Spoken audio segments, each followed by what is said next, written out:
Halo Bray, kembali lagi di Gaptek.id dan sekarang gue lagi ada di booth-nya ASRock untuk Computex 2023. Untuk booth-nya ASRock ini ada beberapa line up motherboard baru yang gue bisa unjukin ke kalian dan gue bakalan bagi menjadi dua ya. Jadi di sini di video ini gue bakalan nunjukin kalian untuk motherboard Intel terlebih dahulu. Karena ada 3 line up di sini yang gue lihat yang menurut gue cukup menarik untuk dibahas. Yang pertama ini adalah Z790 Nova Wi-Fi 7. Ini motherboard jadi menarik.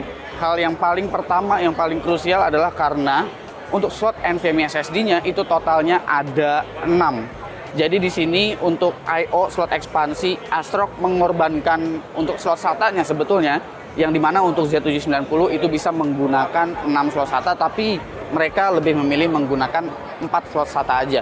Selebihnya ini akan diberikan total 6 slot NVMe SSD. Jadi satunya itu adalah NVMe PCIe Gen 5 dan sisanya adalah NVMe PCIe Gen 4. Dan yang di atasnya itu juga dia udah screwless ya untuk bagian M.2 NVMe-nya.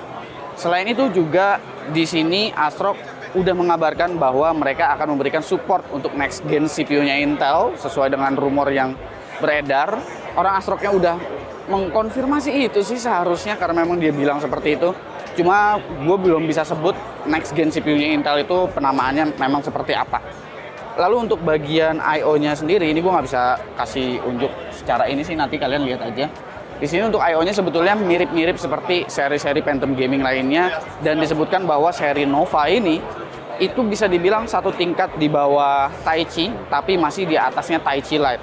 Jadi buat kalian yang prefer dengan storage NVMe yang cukup banyak, seri Nova ini akan jadi sangat-sangat menarik. Dan juga untuk power phase-nya atau VRM-nya ini menggunakan 20+1+1 power phase, dan itu juga akan siap untuk mengakomodir CPU Intel, terutama mungkin next gen-nya yang mungkin memiliki power yang jauh lebih tinggi lagi.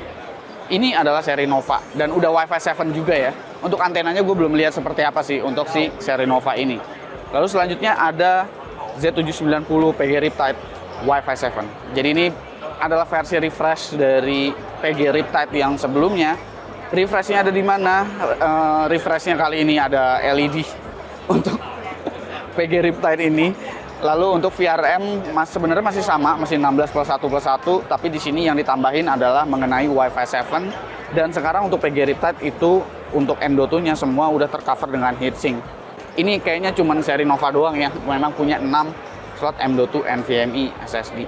Ini juga bakalan dikabarkan punya dukungan untuk upgrade CPU ya, kedepannya nanti untuk next gen CPU-nya Intel. Tapi untuk PG Riptide ini dia belum memiliki debug LED. Jadi di sini cuma sekedar postcode aja kayak gitu. Dan satu lagi adalah seri Phantom Gaming Lightning Wi-Fi. Ini belum dikasih Wi-Fi 7 motherboardnya, jadi mungkin akan ditargetkan buat kalian yang ngincer budget. Belum ada M.2 heatsink sama sekali, tapi kalian diberikan VRM yang totalnya itu sama seperti Z790 PG Riptide Wi-Fi 7. Jadi total ini heatsinknya juga masih mirip, beda yang di atas doang ya. Itu pun beda gimmicknya aja sih, tapi sebenarnya ini dalamnya adalah heatsink yang sama seperti di PG Riptide. Jadi kalau cuman untuk ngincer CPU performance, kalian masih bisa memilih Z790 Lightning Wi-Fi ini. Di sebelah sana itu ada beberapa motherboard Intel juga yang baru. Gua belum tahu semuanya akan masuk di Indonesia atau enggak. Tapi mari kita lihat untuk motherboard Intel lainnya yang ada di sana seperti apa, dan juga mungkin produk-produk lain dari ASRock di booth-nya pada Computex 2023 ini. Ya, ada lagi sebetulnya 2 motherboard lagi di booth-nya ASRock ini pada Computex 2023. Mungkin yang lain udah kalian sempat lihat ya, kayak PG Lightning DDR4 ataupun DDR5. Habis itu PG ITX itu sempat keluar, Taichi Carrara gitu kan, Z790 Taichi yang biasa itu juga udah ada. Tapi ada live mixernya Intel di sini yang warnanya ungu, karena yang warnanya oranye itu dibikin untuk AMD sebetulnya. Di sini pakainya 14+1+1. Berbeda justru sama tadi yang M.2-nya agak telanjang gitu ya.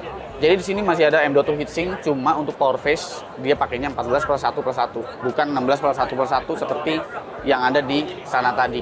Tapi yang jadi nilai jual dari live mixer ini sebetulnya adalah di bagian I/O belakang. Jadi di rear I/O ini total jumlah USB-nya ada banyak banget. USB Type-C itu ada 1. USB Type C yang depan itu ada satu ya untuk front panel yang di sini. Habis itu ada dua USB Type C Gen 2, gue nggak tahu ini bandwidthnya 10 Gbps atau 20 Gbps. Habis itu ada dua USB Gen 2 Type A dan 8 USB 3.2 yang Gen 1. Ada 4 ya, 10 USB 2-nya. Ini banyak banget buat kalian mungkin sebagai streamer nyolok Elgato, habis itu nyolokin apalagi lighting Elgato yang pakai USB, nyolokin mikrofon, keyboard dan segala macam, semuanya bisa di belakang. Jadi nggak menu-menuhin dan nggak pakai dongle-dongle lagi. Ini yang jadi nilai jual utama dari si seri Live Mixer ini. Lalu ada lagi nih yang menarik nih seri Taichi. Taichi keluar versi Lite-nya, Z790 Taichi Lite. Dia dikasih 24 plus 1 plus 2 power face. Ini gila. Meskipun memang heatsinknya cenderung pipih ya di dalam sini. Gue nggak ngelihat ada heat pipe yang langsung direct gitu menuju ke VRM-nya. Tapi dengan jumlah VRM yang seperti ini, berasumsi dia pakai VRM yang memang oke gitu ya. Ampernya juga gede dan segala macam. Ini harusnya bisa mengakomodir Core i9 13900K yang power limitnya dilepas sekalipun harusnya nggak mengalami penurunan performa sama sekali. Udah dikasih juga untuk M.2 heatsink di sini, ada PCIe 5 dan di sini PCIe Gen 4, PCIe Gen 4, PCIe Gen 4. Ada 4 normal dan SATA-nya masih banyak.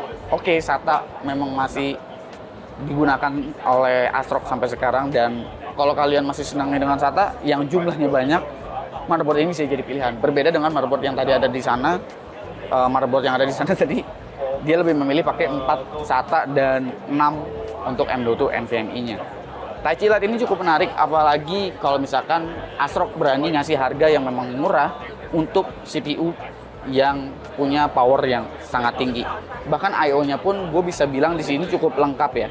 Wi-Fi udah disediain, meskipun nggak ada embel-embel nama Wi-Fi di motherboard ini, tapi Wi-Fi-nya belum Wi-Fi 7. Nggak masalah juga sih. Buat kalian yang routernya juga belum ada, Wi-Fi 7 kayaknya masih oke menggunakan Wi-Fi 6. Ini amat sangat ditunggu sebetulnya di Indonesia. Jadi kalau gue pribadi harus memilih, di Computex 2023 ini mana motherboard ASRock yang sangat-sangat menarik, buat gue ya Taichi Lite dan juga seri Nova-nya justru. Ya, jadi selebihnya di booth ASRock ini kalian bisa ngelihat beberapa rangkaian monitor dari ASRock yang terbaru tentunya. Itu ada banyak banget dan booth-nya masih ramai juga. Jadi nanti mungkin bakalan gua kasih lihat satu persatu ini ya, kayak gimana booth-nya. Tapi satu hal yang pasti untuk produk yang baru yang gua lihat sih memang lebih banyak itu ya motherboardnya si Intel, terutama untuk di video ini. Karena nanti untuk motherboard yang AMD gue bakalan bikin terpisah juga. Dan untuk AMD juga nanti bakalan ada semacam kayak Desmit gitu sih. Untuk di Intel juga itu Desmit ada beberapa, udah ada yang pakai chipset B760. Memorinya tadinya gue harapkan menggunakan memori DDR5, tapi ASRock masih memilih menggunakan DDR4 mungkin karena bisa jadi akan jauh lebih terjangkau untuk pembuatan mini PC seperti itu, dan kayaknya Desmit atau Desmini yang dengan chipset B760 juga bisa ditunggu di Indonesia. Habis itu highlightnya lagi adalah untuk produk-produknya Intel ASRock ini. Selebihnya apalagi ya, nggak ada lagi sih, hanya itu aja. Ada EV charging, ASRock bakalan ngeluarin EV charging juga ya, tapi itu bukan Intel sih. So gua rasa kayaknya segitu dulu ya untuk highlight booth-nya ASRock di video kali ini, dan gue bakalan bikin satu lagi apa aja yang menarik dari ASRock untuk AMD khususnya. Karena untuk AMD, ASRock nggak cuma main di motherboard nih, tapi juga ada kartu grafisnya.